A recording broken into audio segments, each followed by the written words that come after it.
Playoffs? Are we talking playoffs? Playoffs?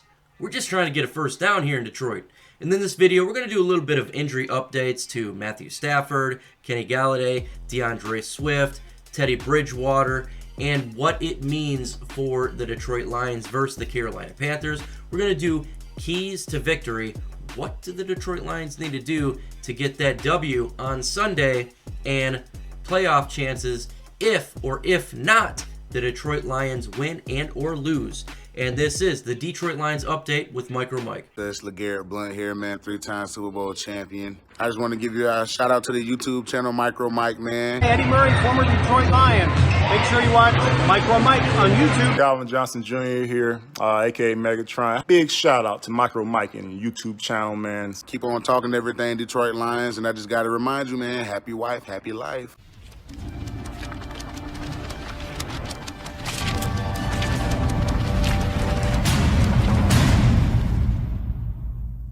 Let's go ahead and start with Matthew Stafford. Now, Matthew Stafford injured his thumb ligaments on Sunday versus the Washington football team, and that is a scary thought to us fans because if you've seen in years past, when Matthew Stafford hurt his thumb, when he'd have a glove or half glove, the play on the field would decline, the balls would be inaccurate, many turnovers, and it really affected the offense of the Lions. I mean, when the Lions offense goes down, the play on the field dramatically alters because the Lions defense predominantly throughout the years has been fairly bad under Matthew Stafford.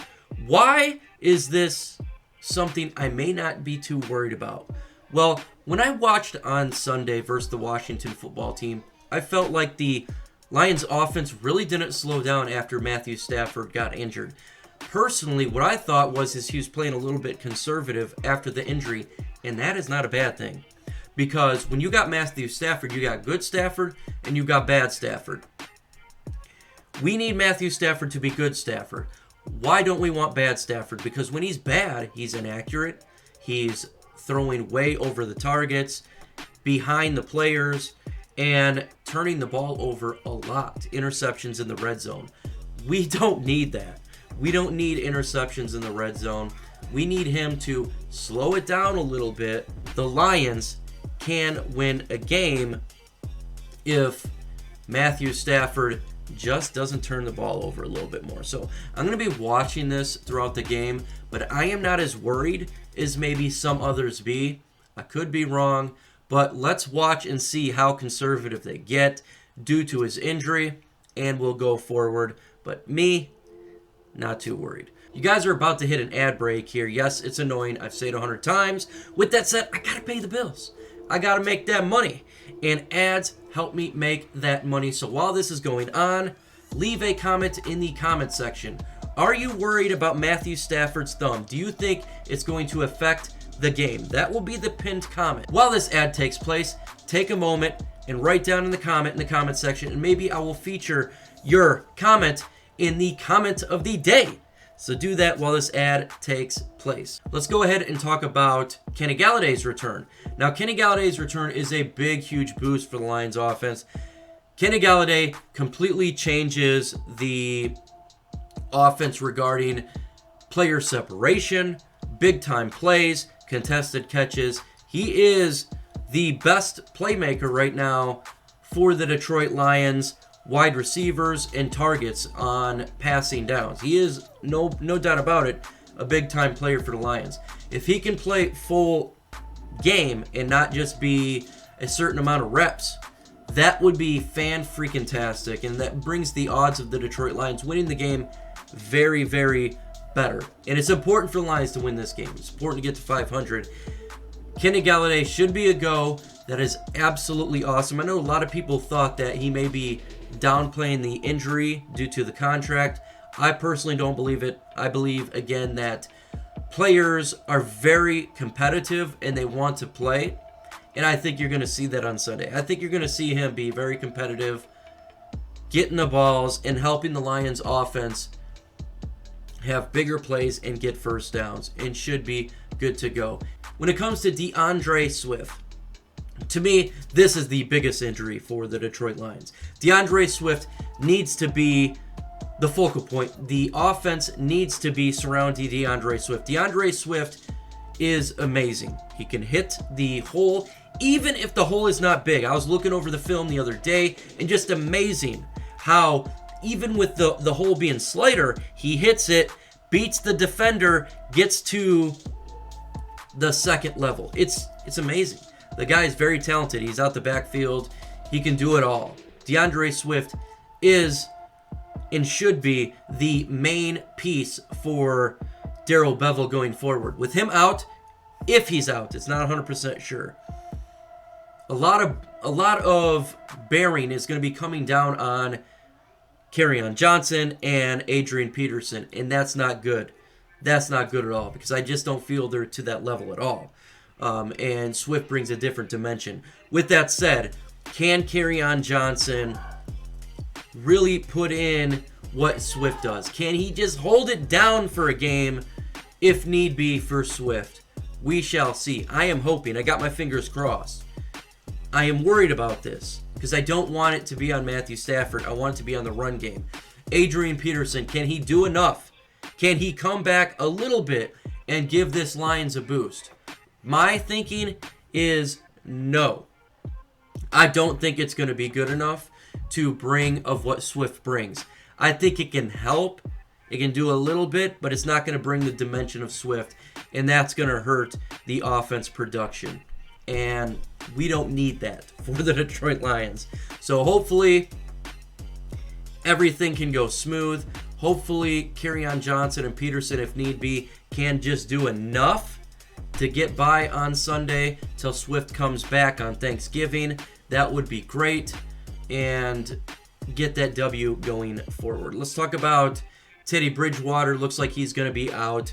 It seems doubtful in my opinion. What does that mean? PJ Walker. PJ Walker was the number one target for the XFL. If you don't know PJ Walker, he's very elusive. He is fast, okay? He can run the football as a quarterback. He can get out of the pocket and he can get those first downs. The Detroit Lions defense has got to really pay attention to this. He may not have the best arm in the world, but if he's got legs, he can run it and he can hurt us. We need to put a player on him. We need to pay attention to him the whole time, because if he continues to get those runs and those first downs, we are in a world of hurt. We seem to get beat up a little bit. If you look at Trubisky, he can run around the pocket. Those type of players can hurt us. I am a little bit worried upon this. With that said, I don't believe he is good as Teddy Bridgewater. So, in that aspect, it's a positive regarding the injury for the Carolina Panthers. You guys are going to experience another ad break. Make sure while this ad break is taking place to smash that like button. I am trying to get 100 likes. The more likes you get, the more the video gets out via YouTube algorithm, and the bosses at Chat Sports, they would truly like to see those likes up. So go ahead and smash that like button while this ad is taking place. Keys to victory for the Detroit Lions. There's many keys to victories here. I think the run game is important. The Detroit Lions need to establish the run. Even if the run doesn't work in the beginning, you got to continue to do this. We have to do this so when we have leads, if we have a lead, we sustain those leads. If you can run the football in the fourth quarter, you're not going to go 3 and out. And what happened to Washington, what happened to the Chicago, where you have these leads and they get eaten up. Commit to the running game. Even if it's not working, Darrell Bevell, commit to it. I don't care if it's not working early on. You need to commit to it. Okay? It is important to establish this run. Go ahead. If you're having issues, do Jamal Agnew on the sweep. Okay? Do that. Something, but we got to run the football, kill clock, and tire out a defense.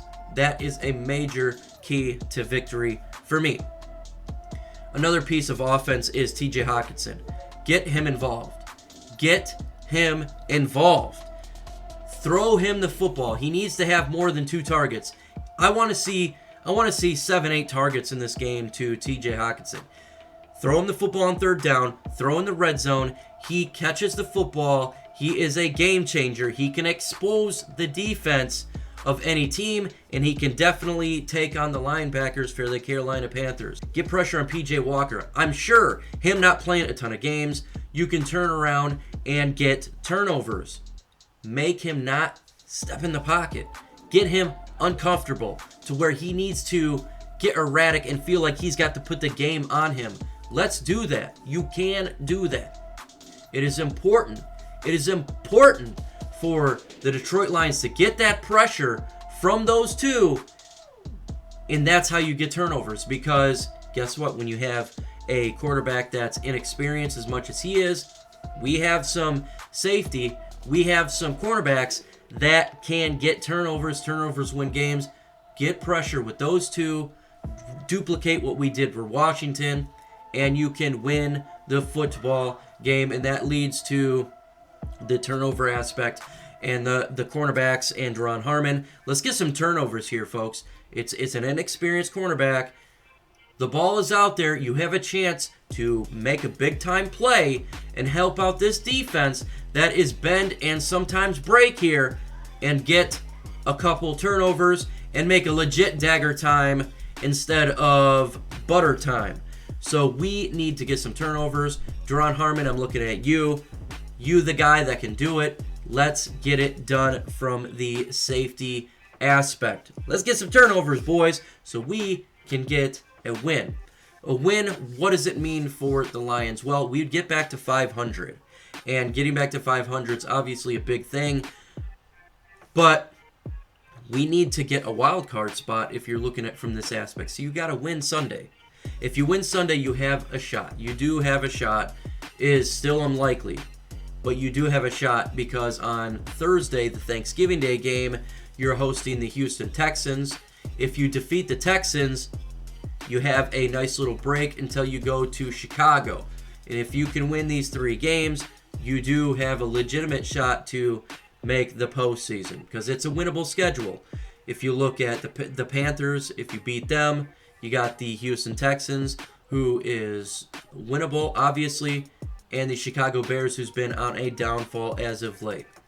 The Gridiron Blitz, you've been talking about this all week with me behind the scenes and the rest of the guys. He is very hopeful. If you lose this game on Sunday, the chances of making the playoffs are going down to single digits. If you cannot defeat another NFC team, it would have to be supernatural. It would have to be a miracle. It would have to be the hell freezing over type of thing for the Lions to make the playoffs, because you've got a lot of teams with 6-win records here. You got the Rams, you got the Cardinals, you got the Seattle Seahawks, you got the New Orleans Saints, you got the Tampa Bay Buccaneers. Make sure to check out my video after the live stream on Sunday. You need to be on my channel. Hit that notification bell so you don't miss out, because I will be going off on Matt Patricia if we lose this game, as I should be. A lot of things on the line, so make sure you hit that notification bell so you don't miss out, as well as on Monday, overreaction to what takes place. With that said, folks, adios.